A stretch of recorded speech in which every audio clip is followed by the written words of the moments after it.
प्रणम्य वीरं सर्वज्ञं सर्वजन्तुहितदक्षं करणानुयोगदीपं पूर्वे स्वान्तस्तमो विघातार्थम।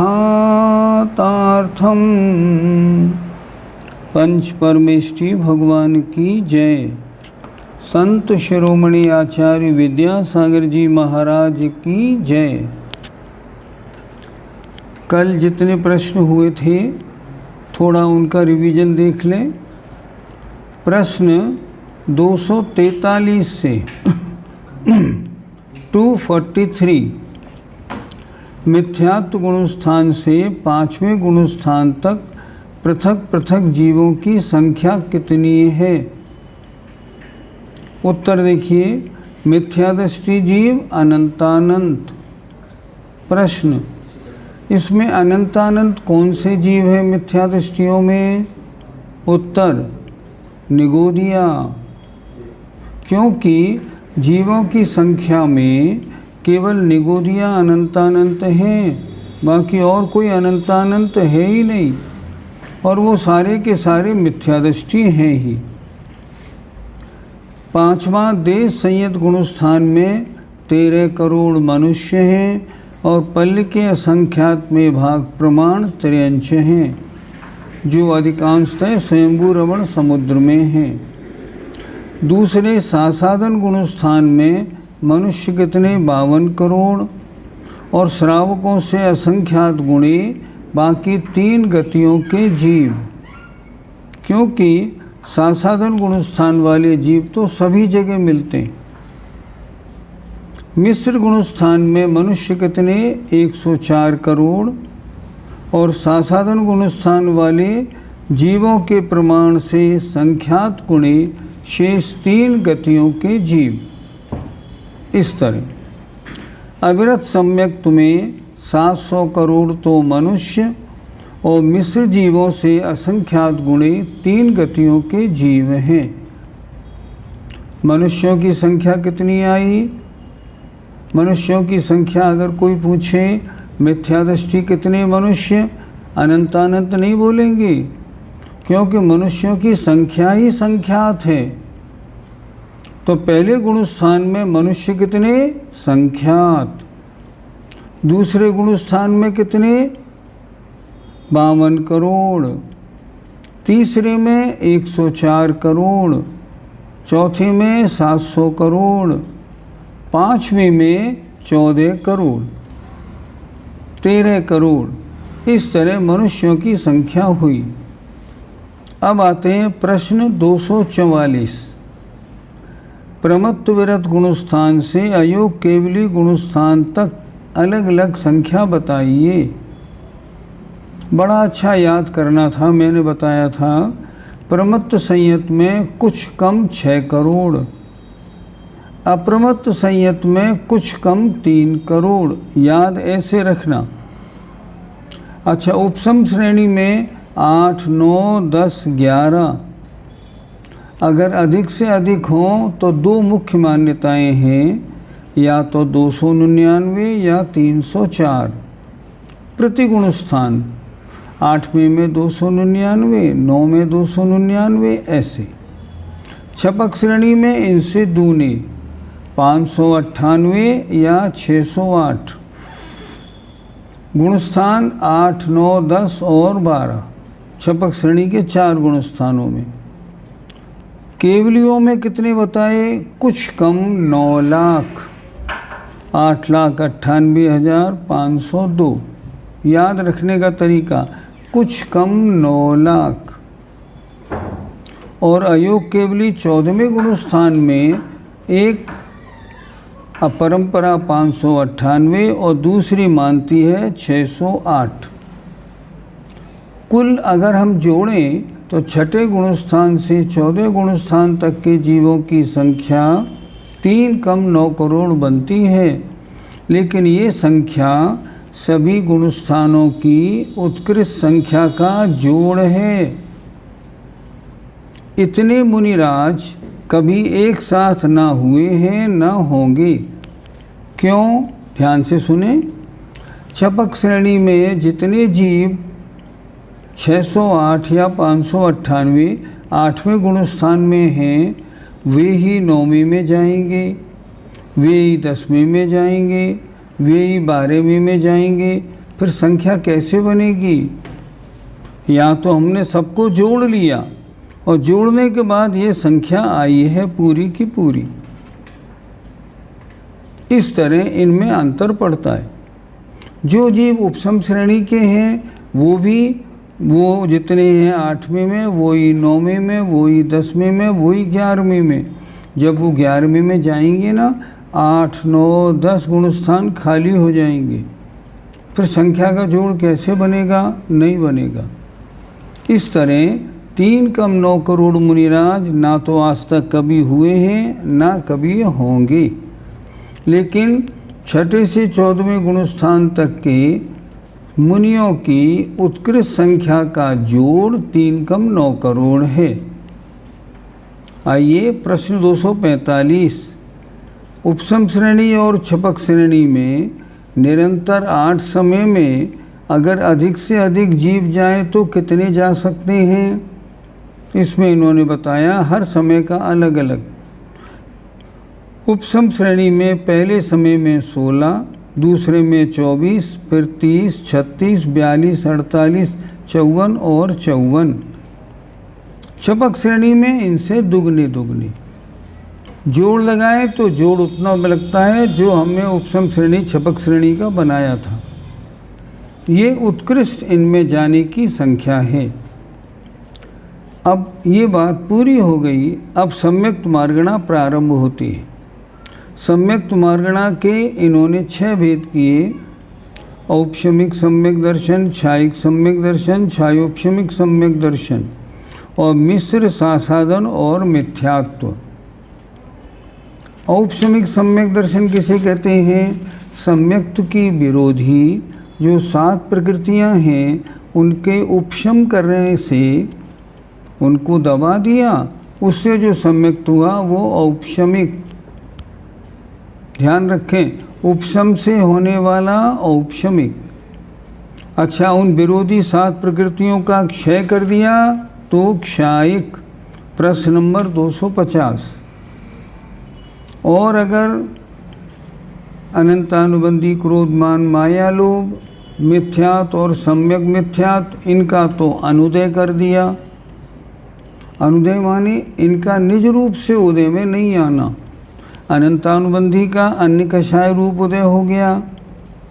मिथ्यात सम्यक मिथ्यात का सम्यक प्रकृति रूप उदय हो गया। तो 6 का अनुदय हो गया। उदय किसका रहा? सम्यक प्रकृति का।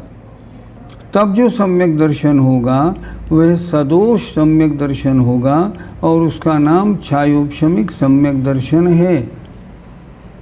उस सम्यक दर्शन में सम्यक प्रकृति के उदय के कारण 3 दोष लगते हैं, 3 प्रकार के, चल, मल और अगाढ़।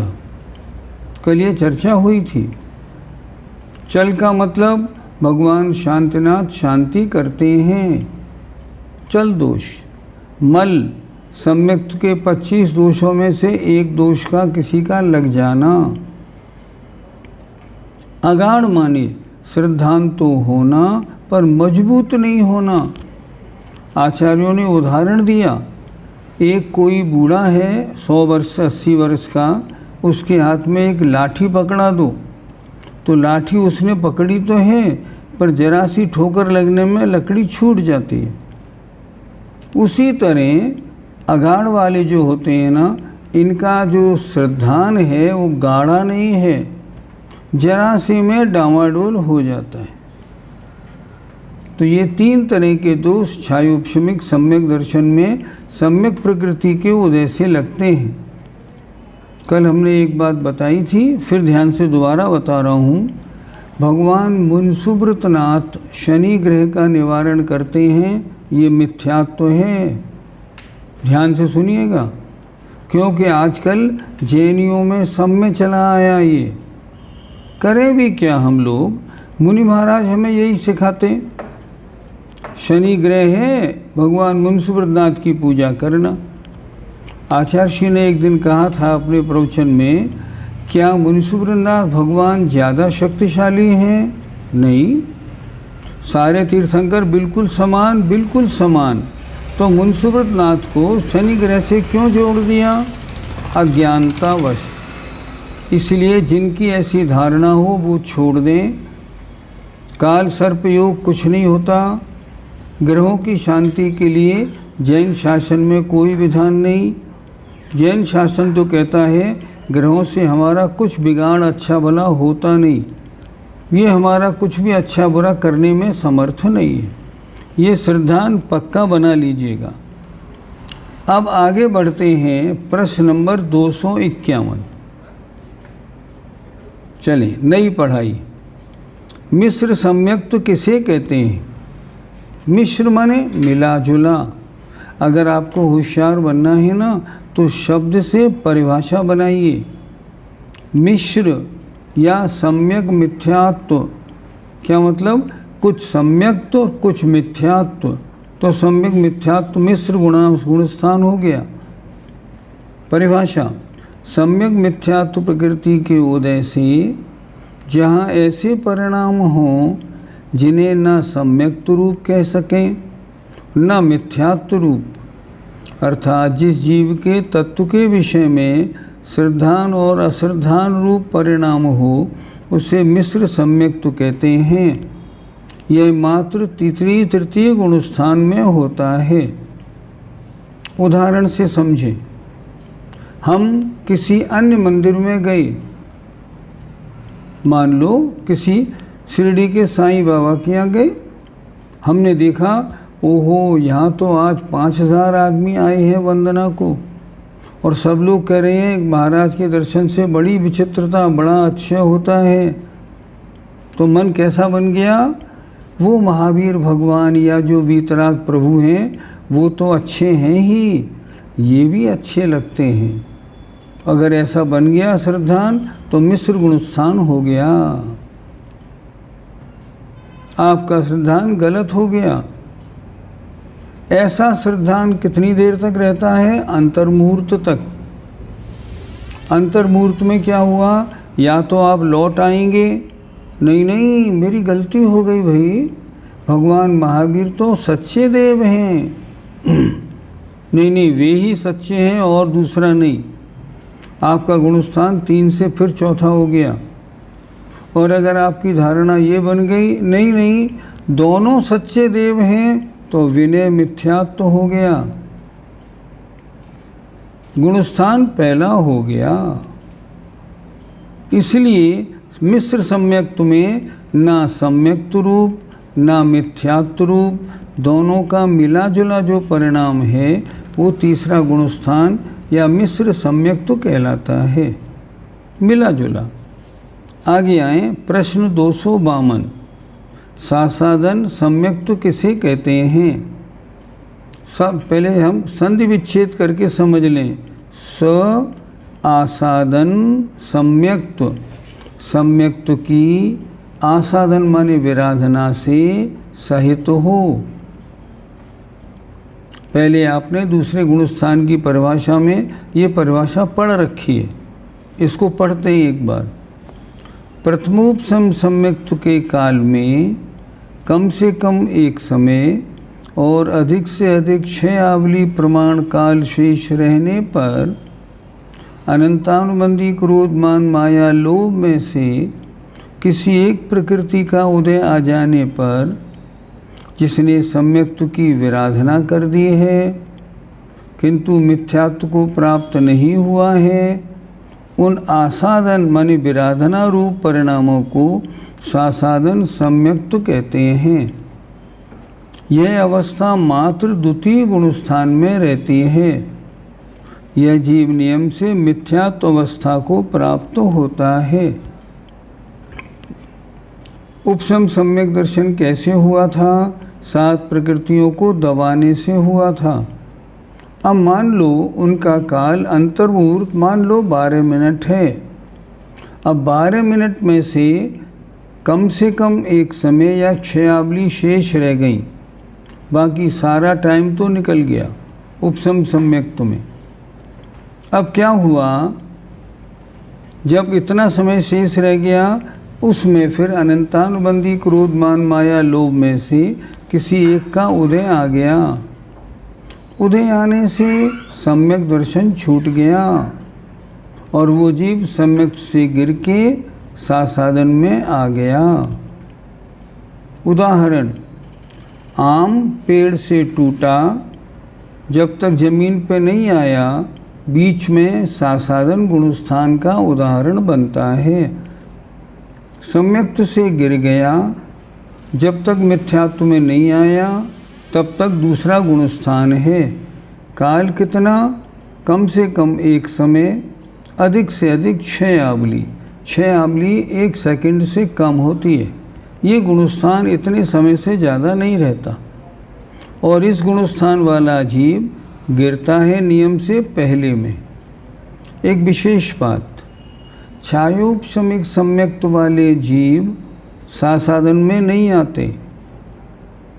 हाँ, प्रथमोपशम वाले जो हैं या द्वितीयोपशम वाले जो हैं वो साधन में आते। छायोपशमिक सम्यक्त से साधन गुणस्थान नहीं होता, ये नियम। आइए आगे बढ़ें। प्रश्न 253, मिथ्यात्व किसे कहते हैं? आपने पहले गुणस्थान की परिभाषा सबने पढ़ी ली। जो जीव जिनेंद्र देव के कहे हुए आप तो आगम पदार्थ का श्रद्धा नहीं करता, अर्थात जिसको सच्चे देव शास्त्र गुरु का श्रद्धा नहीं, उसको फिर 7 तत्व 6 द्रव्य 9 पदार्थ का भी श्रद्धा नहीं। परंतु मिथ्यात्व प्रकृति के उदय से कुगुरुओं के कहे हुए या बिना कहे हुए भी पदार्थ का विपरीत श्रद्धान करता है, उसे मिथ्यात्व कहते हैं। ये प्रथम गुणस्थान की अवस्था है। अर्थात बहिरात्मा जीव जिसको 7 तत्व 9 पदार्थ सच्चे देव शास्त्र गुरु का श्रद्धान नहीं है, उसकी अवस्था मिथ्यात्व वाली होती है। इस तरह यहाँ तक सम्यक्त मार्गणा पूरी हो गई। सम्यक्त की अपेक्षा हमने सब जीवों को देख लिया, कौन कहाँ किस रूप में। अगली मार्गणा संगी मार्गणा पे चलते हैं। अब प्रश्न 254, संगी मार्गणा के कितने भेद हैं और उनका क्या स्वरूप है? उत्तर, संगी मार्गणा के 2 भेद हैं, संगी और असंगी। नो इंद्रियावरण के क्षयोपशम से, ये नो इंद्रियावरण कर्म क्या है? मति ज्ञान कैसे होता है? तदिंद्रिया निंद्रिय निमित्तम, वह मति ज्ञान इंद्रिय और अनिंद्रिय माने मन के निमित्त से होता है। 6 प्रकार का मति ज्ञान, पहले 5 इंद्रिय वाला इंद्रियावरण कर्म के क्षयोपशम से, और 9 इंद्रिय मन जो है 9 इंद्रियावरण कर्म के क्षयोपशम से होता है। 9 इंद्रिय माने मन संबंधी आवरण को जो कर्म ढक रहा था उसके क्षयोपशम से होने वाला। तो 9 इंद्रियावरण के क्षयोपशम से, मन संबंधी मति ज्ञान के क्षयोपशम से जो जीव शिक्षा अर्थात हित ग्रहण अहित त्याग रूप शिक्षा, कल्याणकारी ये है अकल्याणकारी ये है, इसको समझे, ये काम किसका है? मन का। और क्रिया इच्छा पूर्वक हाथ पैर चलाने की, उपदेश और आलाप मन श्लोक आदि के पाठ को मन के अवलंबन से ग्रहण करता है, उसे संगी कहते हैं। अर्थात सीधी परिभाषा, जो शिक्षा उपदेश ग्रहण कर सके वे संगी हैं। संगीपना कैसे होता है? 9 इंद्रियावरण कर्म के क्षयोपशम से होता है संगीपना। जिन जीवों में लब्धि या उपयोग रूप मन नहीं पाया जाता है उन्हें असंगी कहते हैं। अर्थात जिन जीवों के 9 इंद्रियावरण कर्म का क्षयोपशम की लब्धि भी नहीं, प्राप्ति भी नहीं, तो उसका उपयोग भी नहीं होगा और उपयोग भी नहीं, परिभाषा सीधी, जिन जीवों के 9 इंद्रियावरण कर्म के क्षयोपशम न होने से मन संबंधी या मन के द्वारा ज्ञान करने की शक्ति नहीं होती, उनको कहते हैं असैनी। सैनी मन वाले जीव, असैनी मन से रहित जीव, अर्थात 1, 2, 3, 4, 5 इंद्रिय वाले 5 इंद्रिय वाले जीव 2 प्रकार के, मन सहित सैनी, मन रहित असैनी। 1, 2, 3, 4 इंद्रिय वाले सब असैनी ही होते हैं। पृष्ठ 71 पर आ जाएं। 71। 1 इंद्रिय से लेकर 4 इंद्रिय तक के जीव नियम से असंगी ही होते हैं, असंगी असैनी। पंचेंद्रिय संगी असंगी दोनों प्रकार के होते हैं। नरक, मनुष्य और देव गति में सब जीव संगी ही होते हैं। कोई नारकी, कोई मनुष्य, कोई देव असैनी नहीं होता। प्रश्न, जो लब्ध पर्याप्तक मनुष्य आपने बताए थे, जिनकी आयु 1/24 सेकंड होती है, क्या वे सैनी होते हैं? उत्तर, सैनी होते हैं। सुनीता जी बच कह रही हैं नहीं होते, पर हम कह रहे हैं होते हैं। मनुष्य पर्याय लेनी है तो मन का क्षयोपशम चाहिए। कोई भी मनुष्य असैनी नहीं होता, चाहे लब्ध पर्याप्तक हो चाहे अपर्याप्त अवस्था में हो, होगा असैनी। यहाँ क्या लिखा इन्होंने? नरक, मनुष्य और देव गति में सब जीव सैनी ही होते हैं, परंतु त्रिंच गति में संगी असंगी दोनों होते हैं। असंगी जीव के मात्र पहला गुणस्थान मिथ्यात्व होता है और संगी जीव के मिथ्यात्व से लेकर 12 गुणस्थान तक होते हैं, 1 से 12 गुणस्थान तक सैनी के। असैनी के पहला, ऐसा क्यों? जिसके मन ही नहीं है, जो शिक्षा उपदेश ग्रहण नहीं कर सकता, वो कैसे? वो तो मिथ्यादृष्टि ही रहेगा।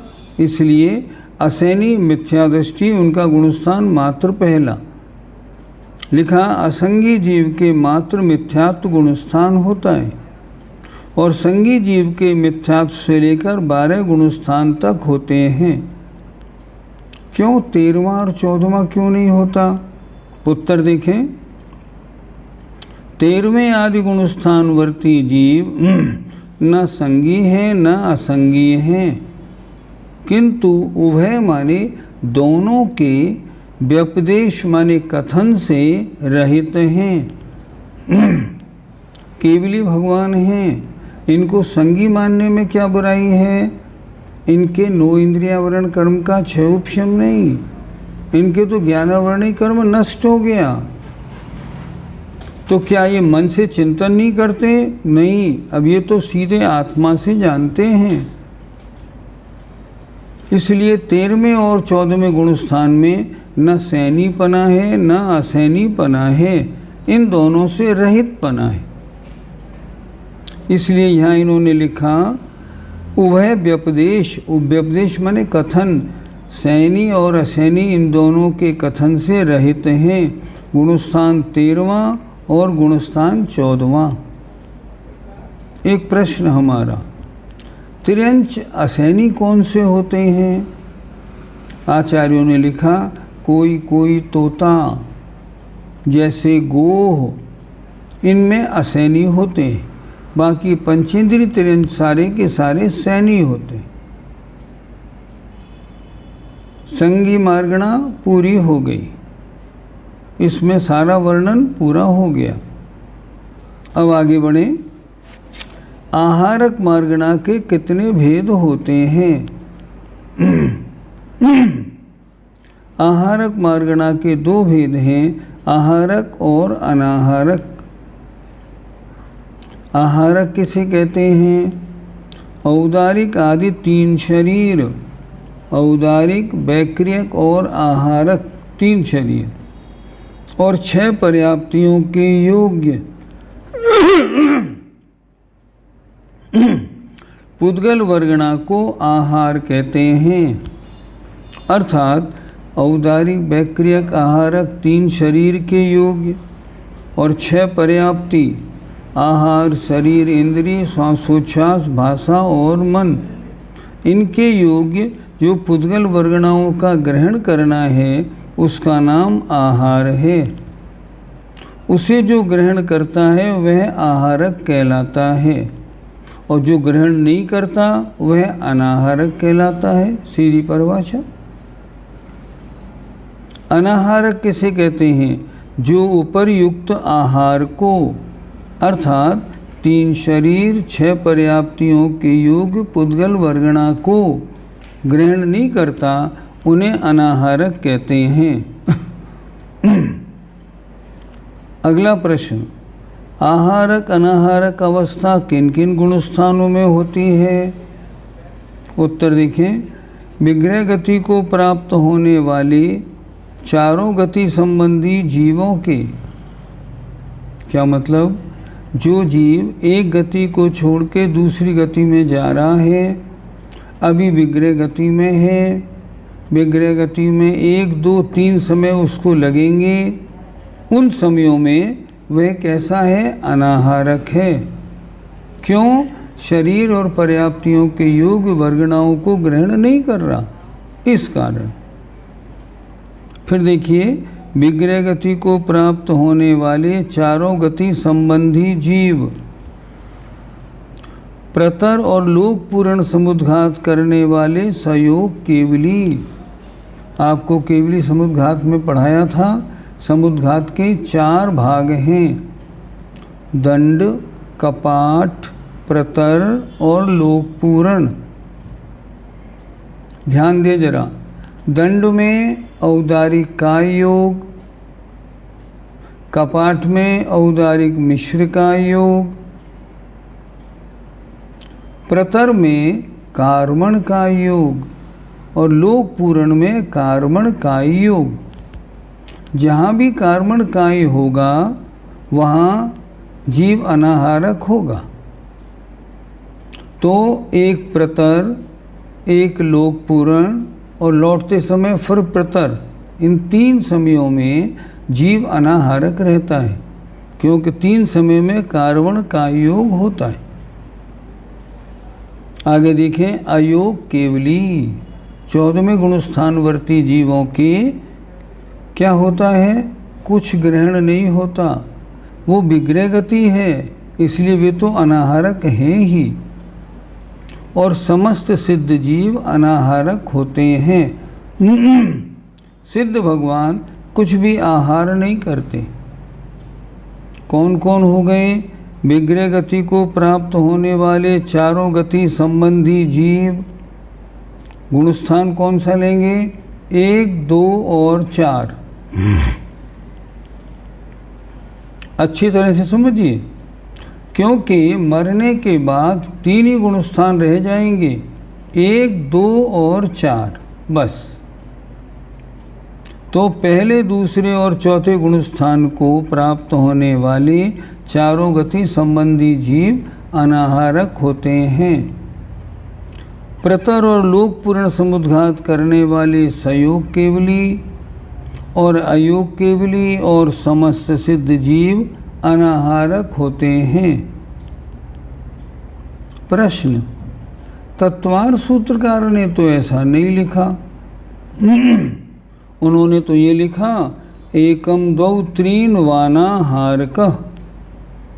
1, 2 और 3 समय तक जीव अनाहारक रहता है। ये सूत्र है। हाँ, ये सूत्र है। इसका अर्थ क्या बना? देखो, एकम द्वौ त्रीन, 1, 2 और 3 समय तक जीव अनाहारक रहता है। यहाँ वा क्यों लिखा? ध्यान से, एकम द्वौ त्रीन वा अनाहारकः। वा का मतलब हुआ अर्थात अयोग केवली भी अनाहारक होते हैं। 1, 2, 3 समय तक अनाहारक में संयोग केवली तो आ गए, जो समुद्घात कर रहे हैं 3 समय तक रहते हैं, वो उसमें आ गए। लेकिन अयोग केवली तो अंतर्मूर्त रहते हैं, उनको क्यों नहीं लिया? नहीं, वाह से ले लिया ना। 1, 2, 3 समय तक, और वाह माने तथा, अन्य, अन्य माने अयोग केवली, ये अनाहारक होते हैं।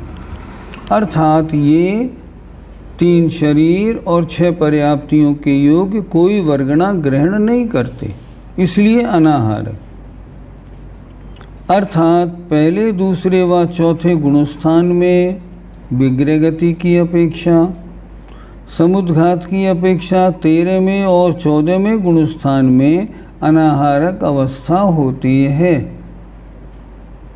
तथा प्रारंभ से लेकर पहले गुणस्थान से लेकर 13वें गुणस्थान तक आहारक अवस्था होती है। 1 से 13 तक आहारक। आहारक का उत्कृष्ट काल सूच्यंगुल के असंख्यात में भाग प्रमाण, अर्थात असंख्यात उत्सर्पणी अवसर्पणी। क्या मतलब हुआ? असंख्यात उत्सर्पणी अवसर्पणी, ये क्या है? आहारक का उत्कृष्ट काल है। समझ में नहीं आया ये कैसे बना? ये ऐसे बना, ऐसे भी निगोदिया जीव हैं जो असंख्यात उत्सर्पणी और अपसर्पणी के काल के बराबर ऋजु गति से जन्म लेते रहते हैं और उनके अनाहारक अवस्था होती ही नहीं। तो एक जीव आहारक अवस्था में कितने समय तक रह सकता है? अधिक से अधिक असंख्यात उत्सर्पणी अवसर्पणी, ये उत्कृष्ट काल आहारक का। इतने काल पर्यंत जीव ऋजु गति से उत्पन्न होता रहता है। और जघन्य काल 3 समय कम श्वास के 18वें भाग प्रमाण है। आहारक का जघन्य काल कितना? 3 समय कम कर दो और श्वास के 18वें भाग प्रमाण उसकी आयु, इतना उसका जघन्य काल रहता है। किसका? आहारक का। अब आइए आगे। अनाहारक का उत्कृष्ट काल 3 समय और जघन्य काल 1 समय है। ये कैसे बना? किसी जीव ने एक मोड़े लेके जन्म लिया तो एक समय तक अनाहारक, अगले समय में आहारक हो गया, तो जघन्य अनाहारक का काल 1 समय। अधिक से अधिक कितने मोड़े लेता है जीव? 3 मोड़े। चौथे मोड़े की आवश्यकता नहीं, चौथे में तो जन्म हो ही जाता है। एक विशेष बात और बताएं। मान लो किसी जीव को 2 मोड़े लेने हैं, पहले एक सीधा गया, फिर एक मोड़ा लिया, फिर एक मोड़ा लिया। अब प्रश्न, आहारक कहाँ रहा, अनाहारक कहाँ रहा? यूँ आया अनाहारक, यूँ आया अनाहारक, यूँ गया तो आहारक हो गया, क्योंकि तीसरे समय में जन्म स्थान पर पहुंच गया और उसने वर्गणाएं ग्रहण करनी शुरू कर दी। इसलिए 3 समय जो जीव अनाहारक है,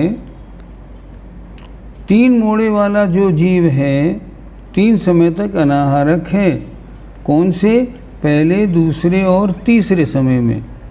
चौथे समय में तो आहारक बन जाता है। क्या लिखा? अनाहारक का उत्कृष्ट काल 3 समय और जघन्य काल 1 समय है। आपकी आहारक मार्गणा भी पूरी हो गई। अब चलते हैं आगे। उपयोग, उपयोग की बात। उपयोग क्या है? आत्मा की जानने देखने की शक्ति को उपयोग कहते हैं। हम ये भी कह सकते हैं जीव का लक्षण उपयोग है। उपयोगो लक्षणम सूत्र दिया। देखिए, उपयोग किसे कहते हैं? जीव का जो भाव वस्तु को ग्रहण करने के लिए प्रवृत्त होता है उसे उपयोग कहते हैं। अर्थात जीव के जो परिणाम वस्तु को ग्रहण, वस्तु क्या है इसको ग्रहण करते हैं, उसे कहते हैं उपयोग। उपयोग कितने प्रकार का? 2 प्रकार का, ज्ञानोपयोग और दर्शनोपयोग। यहाँ इन्होंने ज्ञानोपयोग को साकारोपयोग लिखा है, दर्शनोपयोग को अनाकारोपयोग लिखा है।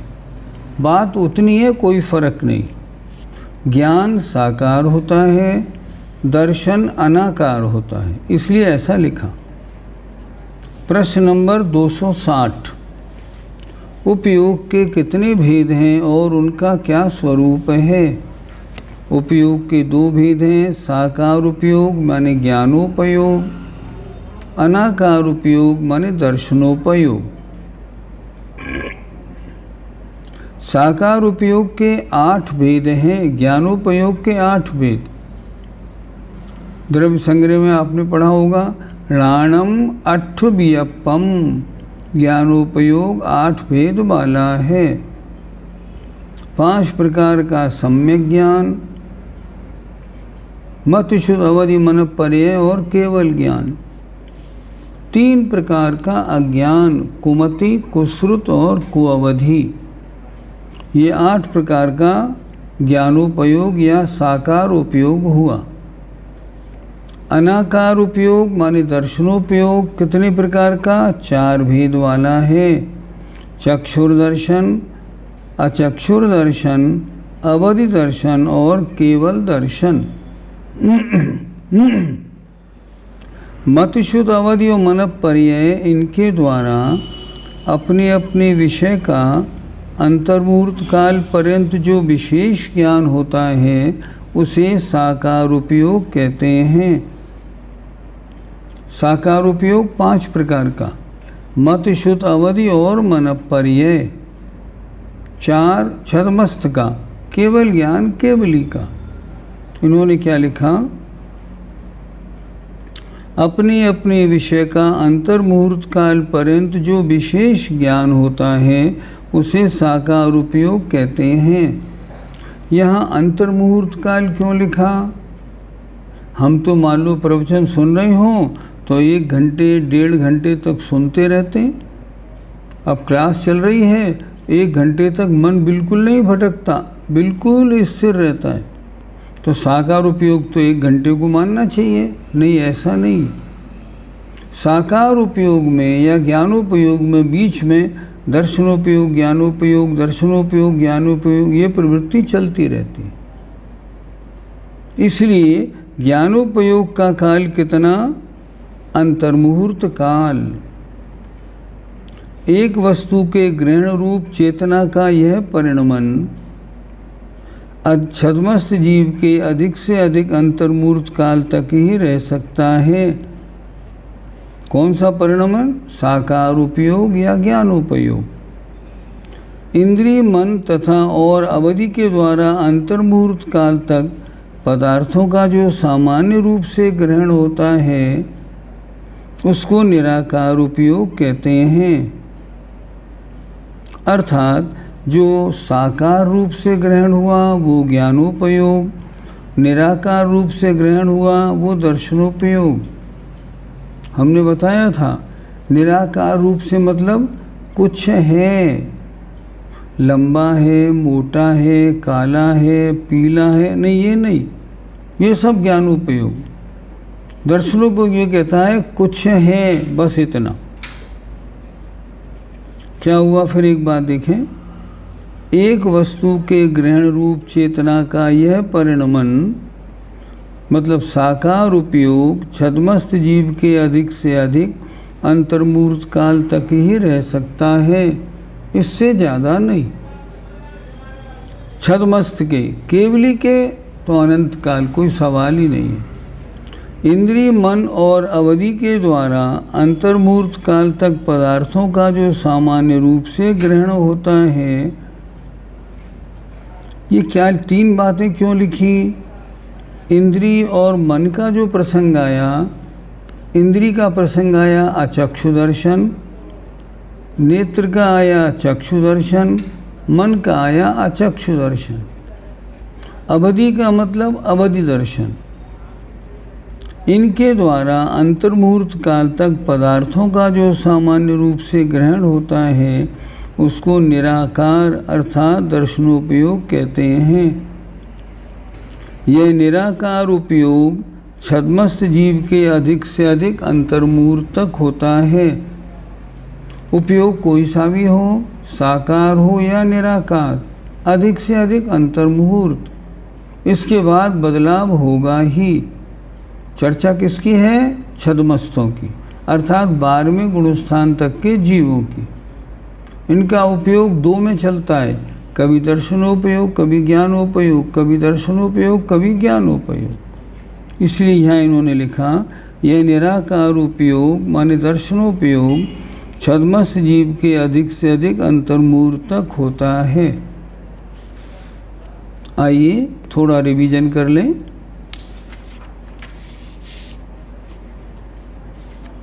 प्रश्न 251, मिश्र सम्यक्त्व किसे कहते हैं? जहाँ सम्यक्त्व और मिथ्यात्व के मिले जुले परिणाम हों, वो मिश्र सम्यक्त्व। सासाधन सम्यक्त्व किसे कहते हैं? उपसम सम्यक्त्व से 4थे गुणस्थान से गिरे। कब गिरेगा? जब कम से कम एक समय और अधिक से अधिक 6 आवली समय शेष रह गया हो, तब अनंतानुबंधी का उदय आ जाए, तो वो जीव 4थे से गिर के दूसरे में आ जाए, उसे कहते हैं सासाधन सम्यक्त्व। ये जीव अभी मिथ्या दृष्टि नहीं बना, सम्यक्त्व से छूट गया है, मिथ्या दृष्टि नहीं बना है, बीच में आसादन सहित अवस्था है। क्या इसको मिथ्या दृष्टि कहेंगे या नहीं कहेंगे? तो मिथ्या दृष्टि बना तो अभी है ही नहीं, कह कैसे लेंगे आप? उत्तर, ये आगे नियम से मिथ्या दृष्टि बनेगा इसलिए कहेंगे? नहीं, ऐसी बात नहीं। तो कैसी बात लगाएं? सासाधन गुणस्थान में सम्यक्त्व से गिर गया है, तो मिथ्यात्व अवस्था तो उसकी हो ही गई। सम्यक्त्व से गिर गया तो मिथ्यात्व अवस्था हो गई। तो मिथ्यात्व प्रकृति के कारण होता है, अनंतानुबंधी के कारण थोड़ी होता है। अनंतानुबंधी तो चारित्र मोह की प्रकृति है। नहीं, ऐसा नहीं। अनंतानुबंधी के 2 काम हैं, सम्यक्त्व को भी घात करे और चारित्र का भी घात करे। तो क्या इसके उदय होने पर मिथ्यात्व हो जाता है? हाँ, बिल्कुल। फिर प्रश्न, मिथ्यात्व के उदय के कारण जो मिथ्यात्व होता हो और अनंतानुबंधी के उदय से जो मिथ्यात्व होता हो, क्या इन दोनों में अंतर है? आचार्य कहते हैं हाँ। अनंतानुबंधी के उदय के कारण जो मिथ्यात्व होता है, वो है मिथ्यात्व के उदय के कारण होने वाले मिथ्यात्व से अनंतमा भाग है, बहुत थोड़ा, लेकिन मिथ्यात्व तो है ना, इसलिए वो मिथ्या दृष्टि है। मिथ्यात्व किसे कहते हैं? सच्चे देवशास गुरु 7 तत्व 9 पदार्थ का श्रद्धा नहीं होना, ये मिथ्यात्व है। दर्शन मार्गणा पूरी हो गई। संगी मार्गणा के 2 भेद, संगी और असंगी। जिनको 9 इंद्रियावरण कर्म का 6 उपशम है, शिक्षा उपदेश ग्रहण कर सकते हैं, संगी। जिनके 9 इंद्रियावरण कर्म का 6 उपशम नहीं और शिक्षा उपदेश ग्रहण नहीं कर सकते, वो असंगीय हैं। कैसे देखें? 1 इंद्रिय से 4 इंद्रिय तक सभी जीव असैनी होते हैं। पंचेंद्री में कोई सैनी कोई असैनी होते। सारे नारकी देव और मनुष्य तो सैनी ही होते। अब इन्होंने गुणस्थान भी लिख दिए। असंगी जीव के मात्र पहला गुणस्थान मिथ्या दृष्टि, अर्थात जितने भी एक इंद्री, दो इंद्री, तीन इंद्री, चार इंद्री और असैनी पंचेंद्री जीव हैं, ये नियम से मिथ्या दृष्टि हैं, नियम से। और संगी जीव के पहले से 12 गुणस्थान तक होते हैं। 13 में आदि 14 में 13 में गुणस्थान और सिद्धों में न सैनीपना न असैनीपना है। अब आते हैं आहारक मार्गणा। 2 भेद, आहारक और अनाहारक। आहारक औदारिक वैक्रियक आहारक 3 शरीर के और 6 पर्याप्ति के योग्य पुद्गल वर्गणा के ग्रहण को आहार कहते हैं, और जो ग्रहण करता है वो आहारक, और जो उनको ग्रहण नहीं करता वो अनाहारक। आहारक अनाहारक अवस्था कहाँ कहाँ बनती है? विग्रह गति में बनती है, केवली समुद्घात के समय में बनती है अनाहारक अवस्था। सारे सिद्ध भगवान अनाहारक होते हैं। गुणस्थान पूछे तो पहले, दूसरे, चौथे में, 13वें और 14वें गुणस्थान में अनाहारक अवस्था है। आहारक अवस्था 1 से 13 गुणस्थान तक रहती है। 14वें गुणस्थान में वो सिद्ध जीव अनाहारक होते। प्रश्न नंबर 259। उपयोग के 2 भेद, ज्ञानोपयोग और दर्शनोपयोग। ज्ञानोपयोग 8 प्रकार का, 3 प्रकार का मिथ्या ज्ञान, 5 प्रकार का सम्यक ज्ञान। दर्शनोपयोग 4 प्रकार का, चक्षुर्दर्शन, अचक्षुर्दर्शन, अवधि दर्शन और केवल दर्शन। इस तरह उपयोग की बात भी पूरी हो गई। आइए अब कुछ प्रश्नों के उत्तर देख लेते हैं। चौथे गुणस्थान वाला द्वितीयोपम सम्यक्त करके श्रेणी कैसे चढ़ेगा? श्रेणी तो 6ठे गुणस्थान वाले ही चढ़ते हैं। नहीं समझें, प्रश्न अच्छा है। चौथे गुणस्थान वाला द्वितीयोपम सम्यक्त करके श्रेणी कैसे चढ़ेगा? चढ़ेगा। कोई मुनि महाराज हैं, उनके अप्रत्याख्यानावरण कषाय का उदय आ गया, गुणस्थान चौथा बन गया। अब चौथे गुणस्थान में उन्होंने विशुद्धि बढ़ाई, तो विशुद्धि बढ़ाने से चौथे से 7वें में आ गए और 6ठे 7वें में घूमे और उसके बाद वो ऊपर चढ़ गए। ऐसे जीवों के चौथे गुणस्थान वालों के द्वितीयोपम होता है। समझना कैसे है? चौथे गुणस्थान में द्वितीयोपम मात्र मुनियों के होता है। मुनियों के कैसे? जिनकी अप्रत्याख्यानावरण का उदय हो गया हो, और उन्हीं मुनियों के होगा जिन मुनियों को उपसम श्रेणी चढ़नी है। सामान्य मुनि को नहीं होगा, इसलिए उन्हीं को होगा जिनको उपसम श्रेणी चढ़नी। इसलिए चौथे गुणस्थान वाला द्वितीयोपम करके श्रेणी चढ़ेगा, कोई आपत्ति नहीं। आगे आपने पूछा श्रेणी तो 6ठे गुणस्थान वाले चढ़ते हैं, आपकी याद कमज़ोर हो गई थोड़ी। श्रेणी 7वें गुणस्थान वाले चढ़ते हैं, 6ठे वाले नहीं चढ़ते। 7वें गुणस्थान वाले आगे बढ़ते हैं, 8, 9, 10, 6ठे वाले नहीं बढ़ते। आगे, जो भाववेद पुरुष स्त्री या नपुंसक जन्म से होता, क्या यह उसी जन्म में बदलते रहते हैं? नहीं बदलते। जो भाववेद है, भाववेद वो ही रहेगा। द्रव्य वेद तो कई लोग सर्जरी करवा के बदल लेते हैं, हमने माना, लेकिन ध्यान से देखना, वेद बदला नहीं जाता। कैसे? कोई ये वेद का चक्कर होता किनके है? जो बच्चे पैदा होते हैं और जिनके लिंग स्पष्ट नहीं होता, अब ये ना तो लड़का है ना लड़की है, अब इसका नाम क्या रखें?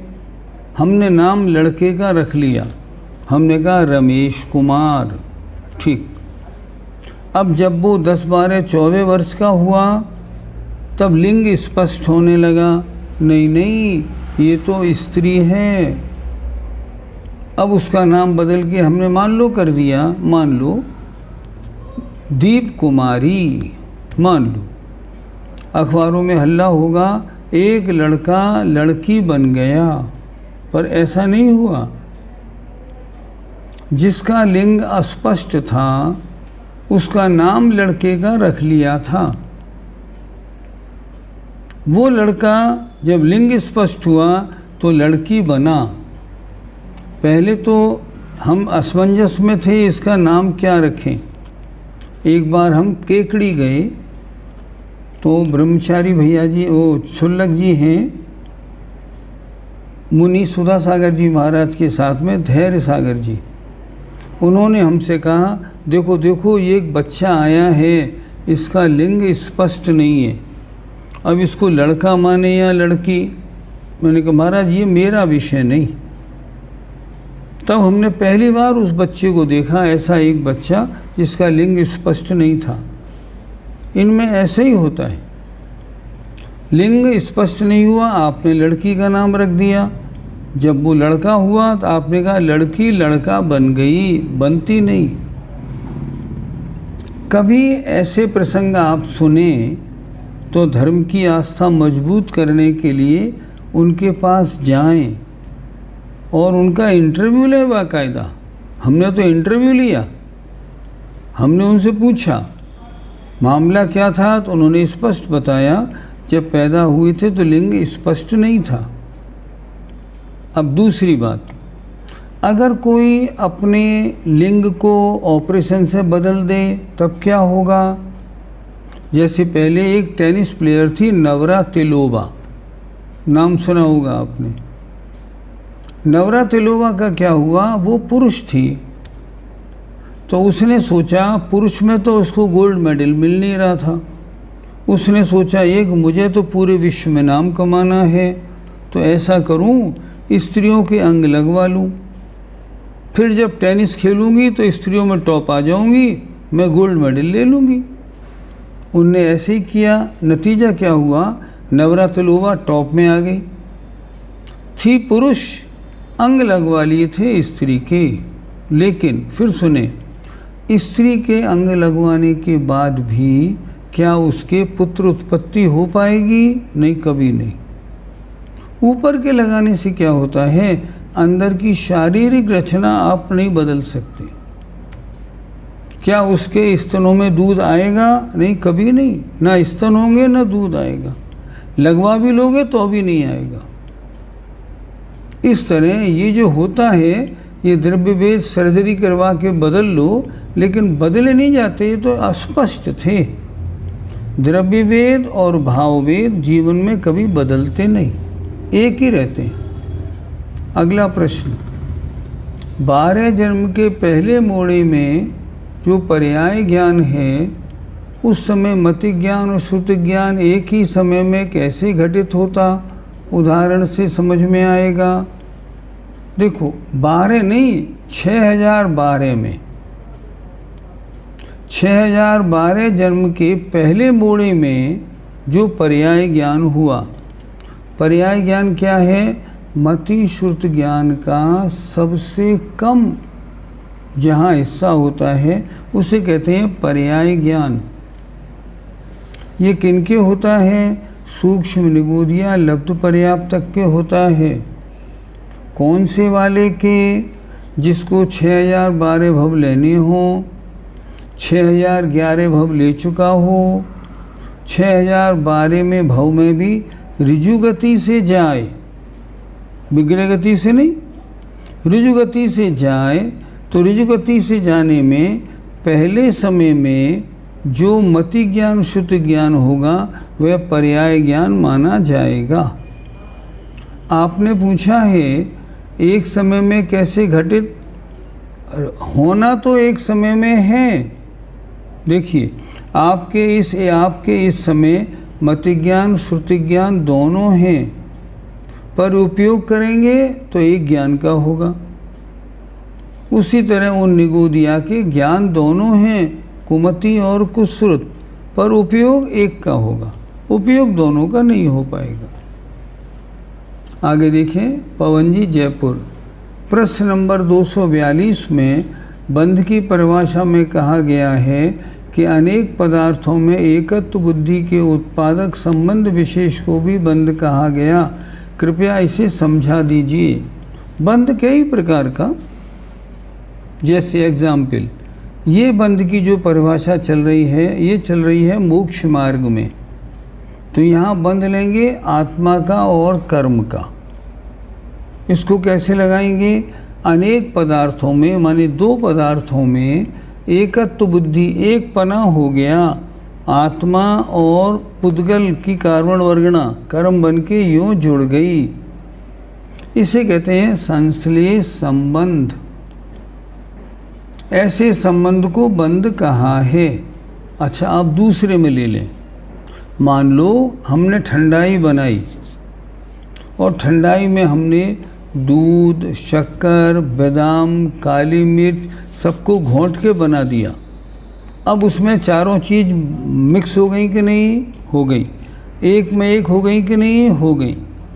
हम आपसे कहें एक कटोरी ठंडाई रखी है, इसमें से थोड़ा सा हमें मीठा निकाल के दे दो, शक्कर, लेकिन दूध नहीं चाहिए, काली मिर्च नहीं चाहिए, नहीं, ऐसा थोड़ी मिलेगा। क्यों? अब तो वो एक में एक हो गया, ये भी बंध कहलाता है।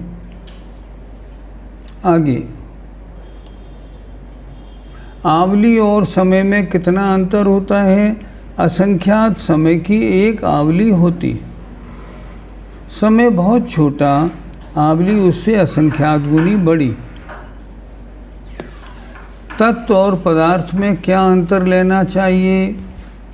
कल चर्चा हो गई थी तत्व और पदार्थ की अंतर की। तो तत्व में 2 पाप और पुण्य के मिलने पर 9 पदार्थ होते हैं, तो इन 2 के मिलने पर तत्व में क्या अंतर होगा?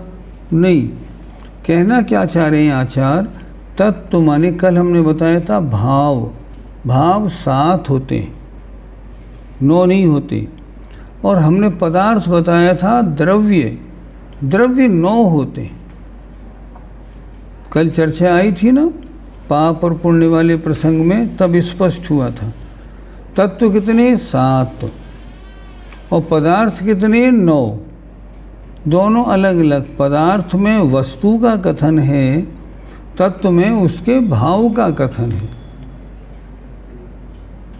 आगे, क्या सम्मूर्छन मनुष्य मिलकर मनुष्य संख्यात हैं? नहीं, सम्मूर्छन मनुष्य असंख्यात। सम्मूर्छन मनुष्य कितने? असंख्यात। और जो गर्भज मनुष्य हैं, जो सम्मूर्छन नहीं है, गर्भज हैं, वो कितने? 29 अंक प्रमाण, माने संख्यात। आपने बताया कि सम्यक्ति जीव 3-4 आज हैं भरत क्षेत्र में, फिर पूरे 2.5 द्वीप में अविरत सम्यक्त 900 करोड़ कैसे होंगे? ये 900 करोड़ नहीं, 700 करोड़। ये 700 करोड़ ये कहाँ के हैं? ये पूरे 2.5 द्वीप के हैं। सबसे ज़्यादा सम्यक दृष्टि कहाँ होते हैं? सबसे ज़्यादा सम्यक दृष्टि होते हैं विदेह क्षेत्र में। भरत ऐरावत में तो बहुत थोड़े, वहाँ तो हमेशा 20 तीर्थंकर तो हमेशा मौजूद रहते हैं। इसलिए भरत क्षेत्र में आज मान लो 150 या 20-25 ही मान लो सम्यक दृष्टि हों 700 करोड़ में से, तो बाकी कहाँ मिलेंगे आपको सारे के सारे? या तो विजयार्थ पर्वतों के ऊपर या मोस्टली विदेह क्षेत्र में, वे वहीं होते हैं। अनादि अनंत और अनादि शांत और सादि अनंत और सादि शांत बताएं। ठीक। देखो नाम शब्द से देखना, अनादि अनंत, जिनकी ना आदि है ना अंत है, जैसे नित्य निगोदिया। दूसरा आया अनादि शांत, जो अनादि से तो नित्य निगोद में हैं, पर अब वहाँ से निकल के और मोक्ष जाएंगे, अनादि पर शांत। तीसरा सादि अनंत, जितने सिद्ध भगवान हैं ये सब सादी हैं, पहले संसारी थे फिर नए बने सिद्ध, अब कब तक बने रहेंगे? अनंत काल तक। तो सादी और अनंत। चौथा आया सादी और शांत। आपके सम्यक दर्शन हुआ, 1 घंटे रहा और छूट गया, तो सादी भी हो गई और शांत भी हो गया, दोनों बात हो गई। वो सम्यक दर्शन आदि सहित भी हुआ और अंत सहित भी हो गया। आगे, जब 3 कम 9 करोड़ मुनिराज होते ही नहीं तो इनको क्यों नमस्कार करते हैं? गुणस्थान की अपेक्षा नमस्कार कर लो, बाकी नमस्कार करने की आवश्यकता नहीं। हम इतना तो कह सकते हैं, 6ठे गुणस्थान से 14वें गुणस्थान तक जितने भी मुनि महाराज मनुष्य लोक में विद्यमान हैं उनको हम अर्घ्य चढ़ाते हैं। पर जो लोग ऐसे बोलते हैं कि 2.5 दीप में विद्यमान 3 कम 9 करोड़ मुनि महाराजों को अर्घ्यम, उनका अर्घ्य बोलना उचित नहीं, क्योंकि इतने जीव कभी होते ही नहीं। हम हर शनिवार मुंशीवरदास भगवान की पूजा करेंगे ही नहीं, इसमें भी तो दोष हुआ ना पंडित जी? नहीं, कोई दोष नहीं। आप करेंगे क्यों नहीं? पहली बात मेरी, क्योंकि आपने शनिवार को और मुंशीवरदास से रिलेट कर दिया। नहीं, हमने रिलेट किया वो बात अलग है। मान लो हमने ये नियम ले लिया कि हम रोज़ एक तीर्थंकर की पूजा करेंगे। आज भगवान ऋषभनाथ, कल ललितनाथ, परसों संभवनाथ। अब जिस दिन भगवान मुंशीवरदास का नंबर आया उस दिन आ गया शनिवार, तो दोष थोड़ी हुआ। क्यों? क्योंकि हमने शनि ग्रह के निवारण के लिए मुंशीवरदास की पूजा नहीं की है, इसलिए वो नहीं, ऐसा नहीं होता, उसमें दोष नहीं। अगर शनिवार को मुंशीवरदास भगवान की पूजा शनि निवारणार्थ की जाए तो मिथ्यात्व का दोष है। जो लोग ग्रहों की मान्यता वाले हैं उनका भी गुणस्थान पहला है, क्योंकि जैन शास्त्रों में ग्रहों के लिए कोई स्थान नहीं। अरे पूजा की किताबों में तो नवग्रह की पूजा हर जगह देखने को मिलती है, आप कैसे मने कर रहे हैं? ये भी जिन्होंने छापी है वो सही नहीं छापी, पूजा ही गलत है, नहीं बनानी चाहिए पूजा, और किसी ने बनाई हो तो आपको छापनी नहीं चाहिए। जो 8वें में है तो कोई दूसरे भी 8वें में होंगे, फिर उत्कृष्ट संख्या बन सकती है। सभी गुणस्थानों में मुनिराज रहे तो कृपया समझाएं। प्रश्न बहुत अच्छा पूछा है, विनीता जी के प्रश्न को हम धन्यवाद देते हैं, बहुत अच्छा प्रश्न पूछा। अब एक बात सुने, 8वें गुणस्थान में अगर मान लो छपक श्रेणी का जीव है तो 8वें गुणस्थान में कितने हो सकते हैं? 598 या 608। लेकिन नियम, एक बार अगर 598 जीव चढ़ गए हैं तो अब दोबारा 598 जीव अब 6 माह तक नहीं चढ़ेंगे, नियम है ये। आपने तो ये कह दिया 8वें वाले 9वें में आए तो 7वें से 598 और आ गए, नहीं, ऐसे नहीं होता, ऐसे नहीं होता है। क्यों? अब नहीं बनेगा। उपसम श्रेणी में 299 जीव आ गए, अब 299 जीव, अब 299 जीव पृथक तो वर्ष तक दोबारा नहीं आएंगे, उनका ऐसी विशुद्धि बनेगी ही नहीं, इसलिए ऐसे नहीं, ऐसे नहीं होता। आगे अनंतानुबंधी का सीधा क्षय कर सकते हैं क्या, या विसंयोजना करके ही क्षय होता है?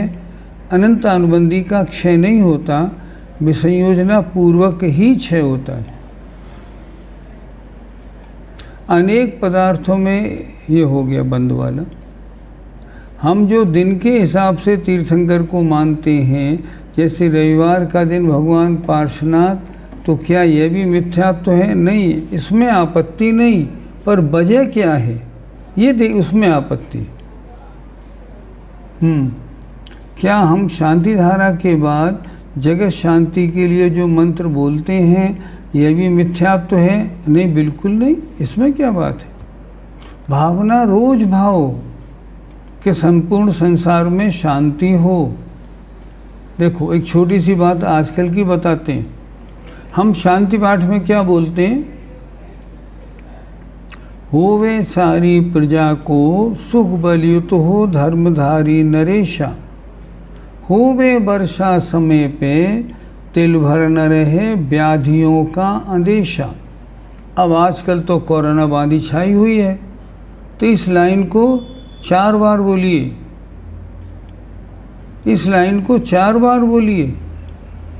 न व्याधियों का आदेशा, भगवान व्याधियों का आदेशा नहीं रहे, व्याधियों का आदेशा नहीं रहे। और आगे देखो, होवे चोरी न जारी सुषमे वर्ते, हो न दुष्काल मारी। फिर बोले भगवान, हो न दुष्काल मारी, हो न दुष्काल मारी, 4 बार बोलिए कि भगवान सारे संसार में जो भयंकर व्याधि है ये व्याधि समाप्त हो। इसके बोलने में आपत्ति नहीं। आगे, सम्यक प्रकृति के उदय के वेदन का क्या तात्पर्य है? वेदन का तात्पर्य मतलब सम्यक्त में दोष रूप प्रवृत्ति होना। आगे, काल की अपेक्षा जीव क्या कहलाएगा? हमने कल बताया था काल की अपेक्षा जीव में परिणमन होता है, इसलिए काल की अपेक्षा जीव द्रव्य, द्रव्य किसे कहते हैं? उत्पाद व द्रव्य युक्तम सत सद्रव्य लक्षणम। आगे, क्षयोपशम सम्यक्त छूटने के बाद क्या होगा? क्षयोपशम सम्यक्त से जीव द्वितीयोपशम में जा सकता है। क्षयोपशम सम्यक दृष्टि क्षायक में भी जा सकता है। इन दोनों में नहीं गिरे, अगर ऊपर से नीचे गिरे तो चौथे गुणस्थान वाला तीसरे में आ सकता है। क्षयोपशम वाला गिर के पहले में भी आ सकता है, कोई आपत्ति नहीं। सासाधन में जीव सम्यक दृष्टि कहलाता है, मिथ्या दृष्टि मिथ्या दृष्टि। उसके ज्ञान भी कुमति ज्ञान कुश्रुत ज्ञान। कर्म के क्षय में एक्चुअली क्या होता है? ये होता है कि उस कर्म का जितना पुंज आत्मा के साथ लगा हुआ है वो सारा कर्म पुंज नष्ट हो जाता है। जैसे मान लो अनंतानुबंधी की विसंयोजना की, या मान लो मिथ्यात्व का क्षय किया, तो मिथ्यात्व के जितनी भी वर्गणाएं आत्मा से जुड़ी थी ना, वो सब जीरो अलग हो जाएंगी।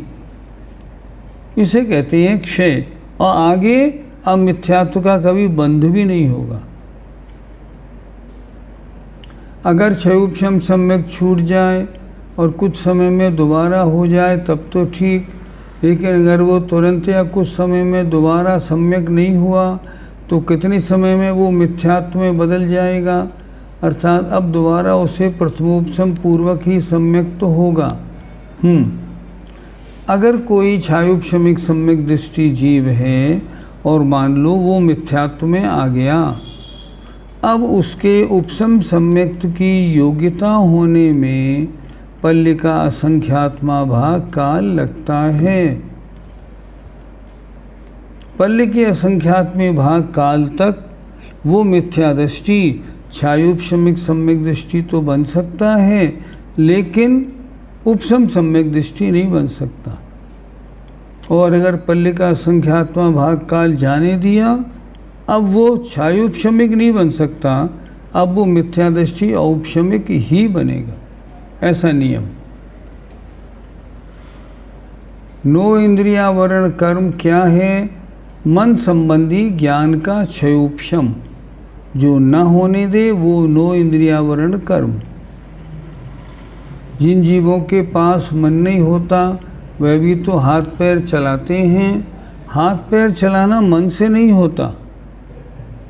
जैसे आप सो रहे हैं, सोते समय भी करवट बदलते हैं, हाथ पैर चलाते हैं, मन से थोड़ी हो रहा, बिना मन से भी होता है। एक बार प्रथम योग सम्यक होने के बाद, M.K. जैन साहब ने सही नहीं लिखा। एक बार प्रथम योग,